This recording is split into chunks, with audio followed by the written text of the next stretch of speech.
Brothers and sisters, welcome. Pro-life leader Frank Pavone here, bringing you my daily diary segment. What did I do on the last 3 days of 2024? Sunday, December 29th, Monday the 30th, and Tuesday the 31st, New Year's Eve. Well, on Sunday the 29th, I had just gotten back the night before from my Christmas trip. Here in my office, jumped right into my desk work, which included things like breaking news regarding blessing of an abortion mill. These are things we've dealt with for many, many decades, and so I did some commentary about that. Some planning for my trip coming up right after the new year. Some work regarding response to my open letter to Nancy Pelosi, social media promotion of upcoming events, and Pro-Life T-Shirt Day 2025, 2 days that we designate for that. I did some communicating about that. Did some unpacking, and at 10 a.m. on that Sunday, did the live scripture broadcast and commentary right here from this studio. Was working on my end-of-year essay and also plans for January. And then midday, about 1:30, left for Merritt Island and stopped in at the home office of our executive director. We had some things we needed to prepare for the coming days, and also a longtime friend of both of ours who moved in right into that same community on Merritt Island. We had a Christmas gathering with these friends of ours there on Merritt Island on the late afternoon and into the evening of Sunday the 29th. It was very, very nice connecting with those friends. We did that, had our evening together, and then I went back to Titusville. Monday the 30th, staff was mostly back from Christmas break, did our briefing with them and had a lot of work to do with them. Travel planning was one of the things I was working on. The program for our upcoming prayer service in Washington, plans for Newsmax interviews, preparation for our Priests for Life annual board meeting, preparation for different broadcasts, and various database work. Looking here at the schedule, I had a 10:30 a.m. meeting with our executive director. And then at 1 p.m.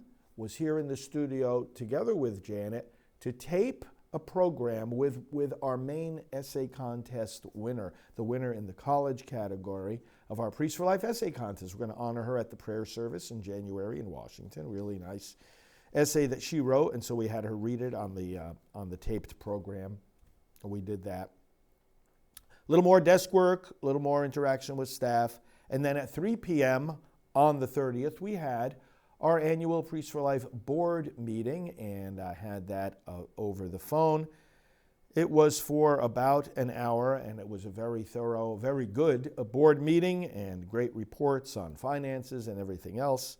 And we concluded that. Then right after that meeting at 4 p.m., I was back here in the studio taping that evening's Praying for America program, and then just did work in my office the rest of the day and evening.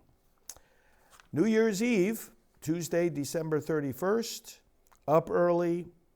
Staff was here, connected with them on various projects, including the prayer service booklet, the broadcast clips that we create for inserting into our different programs, approval of an appeal letter, communication with pro-life leaders, renewal of website domains, talking with various staff who handle these things. But then I was working very much on the rest of the day on the end-of-year personal essay that I mentioned to you I do every year, and on the January plan. So looking at the month of January as detailed a planning as I can do, interspersed with my travels and activities, making sure that all the various things that have to be done each month have their assigned day and time. At 1 p.m., I had a regularly scheduled blood donation that I gave just up the road here. Took care of that. Came back and continued to work with staff as the day concluded and the year concluded. And then what I do, I was working on my essay and on these planning activities, as I mentioned, right into the evening on New Year's Eve. And then I just had a quiet, personal, prayerful New Year's Eve. And I did it here with watching the celebrations on TV as midnight approached, and the Times Square celebration in particular. Of course, growing up in New York, but many people around the country use that as a New Year's Eve point of reference. And so in prayer and great gratitude for this work and that we've been able to accomplish, and gratitude to people like you who join us in it, I commended to the Lord the year that was ending and asked him to bless the new year, and went to bed, I guess, about an hour after the new year came upon us. I hope you had a good welcoming of the new year, and thank you for following these updates. We will talk to you again soon.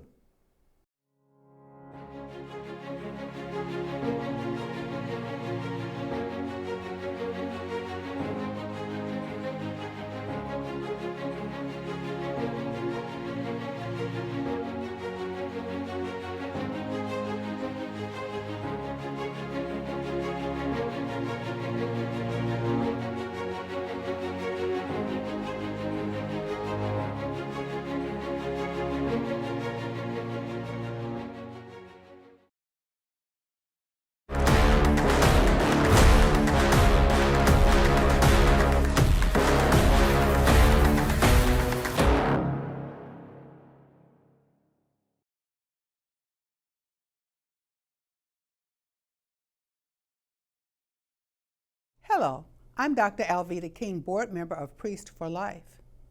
More money is being spent in America to kill babies in the womb than to save them. Together, we need to change that, and today I want to invite you to support our work at Priests for Life. Why ours rather than other groups? Because we have a unique team that helps lead in every arena of the fight against abortion, and we activate the churches where you find people who are most likely to get involved in that fight. To awaken a pastor about abortion is to awaken thousands of people he serves. We do not receive church funding or government grants. We rely on you for individual donations. We have a very high evaluation among charities and top security on our donation site, prolifegift.org. You can go there for a one-time gift or to become a monthly donor, or you can call us at 321-500-1000.